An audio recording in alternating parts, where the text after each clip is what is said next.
G'day guys and gal. To say that the Horus Heresy was a complicated affair is to say that scat fetishes are gross. It's the understatement of the century. There were thousands of characters across hundreds of subplots involving dozens of factions, so unless you have spent the hundreds of hours actually reading or listening to the audiobooks, it's pretty hard to know what is actually going on. So I thought, why not follow up my Dark Angel Horus Heresy video and move on to the Emperor's Children. After all, they went through the most dramatic transformations out of all the legions, bar maybe the Death Guard, and it didn't happen overnight. Some shit went down, which turned them from a proud and noble legion into a bunch of space coke snorting degenerates. Before we get started, as the Omniscience says, knowledge is power, and nothing quite gives you the power of knowledge like today's sponsor Lumen. I'm huge on health and fitness. After all, why idolize custodians if you don't try and emulate them? But fitness can be such a drag, figuring out maintenance calories, calorie surplus, deficit, what food to eat, metabolic rate, and so on. Lumen saves you time and takes out the guesswork, as all you need to do is blow on your Lumen a number of times, allow it to process your own data, and then it will literally tell you how much you need to eat to maintain,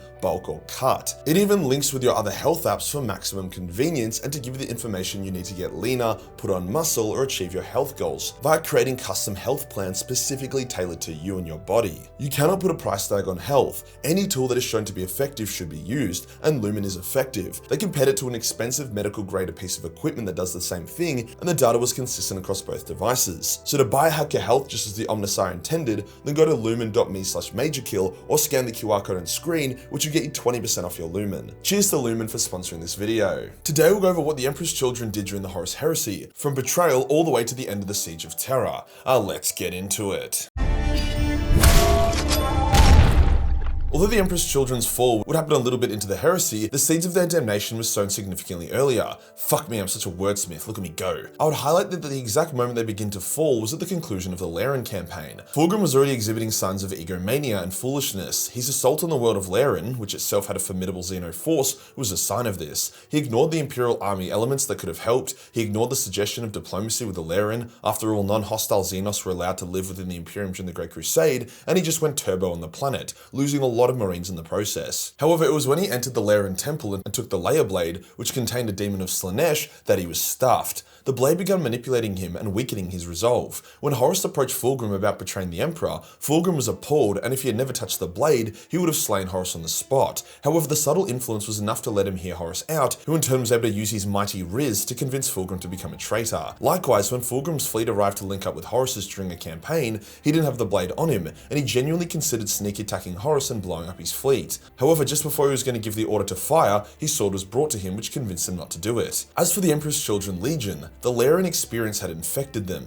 Any who entered the Laren temple were changed. They sought greater sensation and began secretly indulging in progressively more degenerate behavior. A number of remembrances also began falling to chaos. This behavior got worse and worse, however it was mostly hidden from the Legion as a whole. Another element of corruption was Fabius Baal's experiments, where he began modifying Emperor's Children Marines with new implants. Many were alien in nature, as well as combat stims and narcotics, which also contributed towards their degeneracy. The influence of the Layer Blade made Fulgrim ignore or even condone his Legion's slow but steady fall. Other incidences include the Elder attempting to warn Fulgrim of Horus's betrayal, causing Fulgrim to freak out and attack them, costing the lives of his Phoenix Guard in the process. Then there was the Isstvan atrocity, a plan of the traitors to purge their legions of their loyalist elements. The Emperor's Children had a lot of loyalists, as they were proud of their nobility and oath to the Emperor. You don't get called the Emperor's Children for nothing. It was the legend Saul Tarvitz, a line captain of the 3rd Legion, that discovered the plan to deploy all loyalists and then virus bomb them from orbit. Hence he managed to get down to the surface and warn his brothers to take cover, saving most of them. He then took command and led one of the most legendary last stands possible, delaying the traitors long enough for word of the heresy to reach the Imperium. They also claimed many traitor lives before they were eventually slain to a man.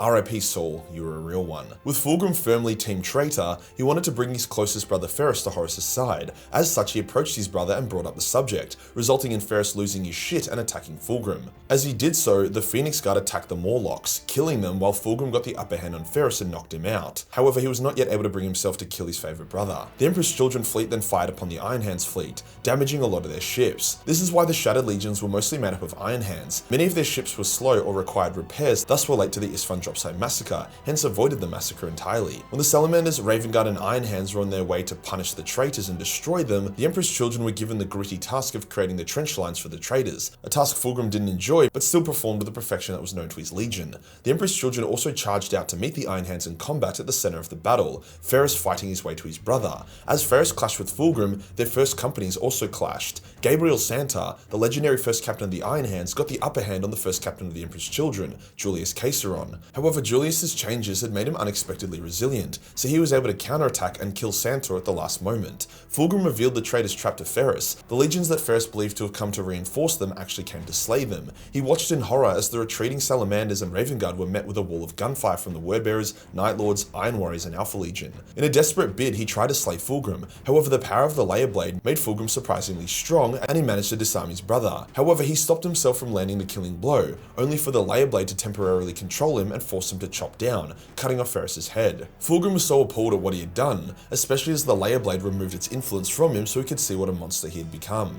Because he was so devastated, he allowed the demon to possess him as a form of suicide, something he instantly regretted but couldn't stop. With the mask off and the noble elements of the Legion gone, the Emperor's children happily nosedived into debauchery, seeking ever greater feelings of sensation. Fulgrim, now possessed by a demon, was happy to watch them fall further and further to Slaanesh. However, the demon would not be able to hold Fulgrim for long, who managed to self-exorcise and trap the demon in a painting. The issue was that his personality didn't really change. After he got rid of the demon, he remained a turbo dick, so his sons thought he was still possessed and tried to do their own exorcism on him, something Fulgrim enjoyed a little bit too much before he eventually said, okay, the fun is over, and revealed he wasn't actually possessed anymore. He was just a massive asshole now. The Legion mostly remained intact, getting taken to the Crone world of Idris alongside the Iron Warriors in an apparent attempt to find a super weapon that could quickly end the war.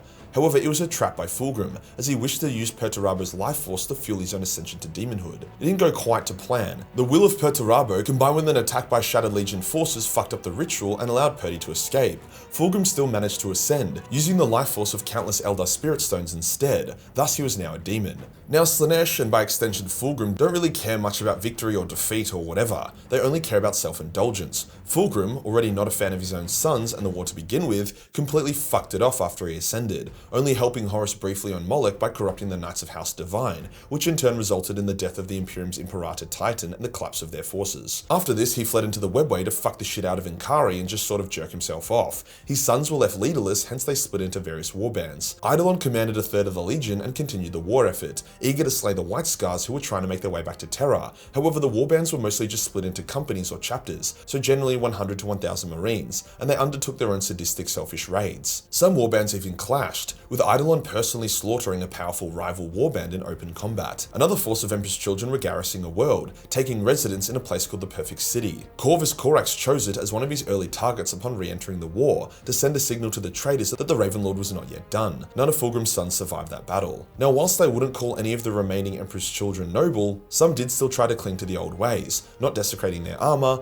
not changing it to pink or making themselves look ugly as shit. The best example were the Palatine Blades, the elite sword masters of the Legion. They resisted the calls of the demons for quite a while, clinging on to their honor. However, one by one they died and there was no one to replace their losses. Eventually, even the greatest of them could resist no longer and fell to Slaanesh shortly before being slain by the White Scars. Eidolon and Mortarion failed to kill Jaggerai, who at great cost made his way back to Terra. Now the traitors were in a bit of a shit spot here. Fulgrim was jerking off in the Webway, Angron was rampaging by himself, and Mortarion was lost in the warp. Lorgar was sent to bring Fulgrim to heal, using sorcery to bind his brother to a dark apostle called Layak. However, Lorgar's true plan was to use himself, the bound Fulgrim, and the Emperor's Children Legion to ambush and kill Horus, who Lorgar saw as unworthy, and then he would take command of the armies of chaos. Lorgar got Fulgrim to summon together his legion. Fulgrim screamed out some kind of cocksucking noise which stirred all Emperor's children and made them rush to reunite with their father. Slaanesh personally blessed this gathering, as warp jumps that were supposed to take weeks or longer only took hours. The legion was quickly reunited. However, Lorgar was betrayed. When Horus arrived to greet him, Layak chose Horus over Lorgar, refusing to set Fulgrim upon his Warmaster or tell the Emperor's children to attack. Thus, Horus beat Lorgar to a pulp and banished him. The Emperor's Children Legion and Fulgrim were now bound to the Warmaster's cause. When the Siege of Terra begun, Fulgrim found it hilarious to taunt Angron and enrage him during their meetings, which is, pretty funny. As the Emperor was too strong, Fulgrim could not manifest on Terra yet, nor did his legion particularly impress anyone, so they didn't have the honor of making landfall first. That went to the Death Guard. When the Emperor's children did eventually make landfall on Terra, they found it way more fun to rape and pillage the citizens of Terra than they did to charge the guns of Rogel Dawn's walls. They quite literally ground millions of people into dust and snorted them. Shit was fucked. Eventually, Abaddon had had enough, and he convinced the Emperor's children to pull their shit together and actually assault the walls. Nearly the entire legion attacked in a tide, with Rogal Dorn coming face to face with Fulgrim, who was in his human form after the latter had had a quick but intense fight with Sigismund, a fight where Sigismund actually did some damage. Dorn held his cool. Even when Fulgrim told him to turn around and see his wall fall, Dorn ignored the distraction and the lie and outclassed Fulgrim, striking him multiple times before eventually landing a fatal blow. However, fatal is a relative term when it comes to demons, so Fulgrim regenerated and then said that he cannot die, but he is sick of getting hurt, so he left, summoning his elite warriors to deal with Rogal and Sigismund, the two legends taking them on and winning. This was kind of it for the Emperor's children for the siege. Their assault failed and a lot of them died, so they went back to tormenting Terra until they saw the traitors had lost, in which case they bailed, with Fulgrim being the only demon Primarch during the siege not to be banished. Because of how little risk the Legion took, they were actually the largest and most powerful traitor legion post-siege, bar maybe the Wordbearers, so they began tormenting the other traitor legions and even crushed the Sons of Horus and stole Horus's corpse. However, that is going a bit past the heresy, and I've already wrapped up their involvement. However, I do want to talk about a few notes of the Emperor's children post-heresy just for a bit of fun. Fulgrim did manage to fatally wound Guilliman soon after, whilst the Emperor's children were smashed by Abaddon and scattered into warbands, going from the strongest to weakest traitor legion. It's only recently that they're attempting to rebuild in strength, united by Eidolon and the return of their Primarch. But yeah, overall, the Emperor's children were more or less busy idiots, doing a lot but achieving little, other than Fulgrim, it seems, who slew Ferris and put G-Men out of action for 10,000 years. If you enjoyed the video and you want to support the channel, then pick up the Custodian Guard LED desk pad. You guys have really stepped it up for this one. I did not expect to sell so many, and the supplier is stoked, so thank you guys. It features a custom legendary artwork, an LED strip of which you can choose the color of, and the quality is unreal. We're only selling these till Monday, then they're gone for good. While you're there, we also have 40 Legendary Edition 2025 calendars left, with some of the coolest custom 40k artwork from the lore that there is. Hit the subscribe button and hit the real subscribe button for more degenerate content. Join the Discord for more memes, and I'll see you in the next one. Peace.